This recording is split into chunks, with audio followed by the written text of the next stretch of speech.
పక్కన కూర్చో. శ్రీపీఠే సురపూజితే శంఖచక్ర గదాహస్తే నమోస్తుతే మహాలక్ష్మి నమోస్తుతే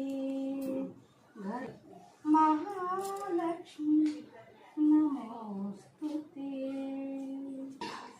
ఓం గం గణపతే నమః. ఓం విఘ్నేశ్వర అష్టోత్తర శతనామావళి. ఓం విఘ్నేశ్వరాయ నమః. ఓం సిద్ధిప్రదాయకాయ నమః. ఓం ఇది శ్రీ విఘ్నేశ్వర అష్టోత్తర శతనామావళి. ఓం గణపతై నమః. ఓం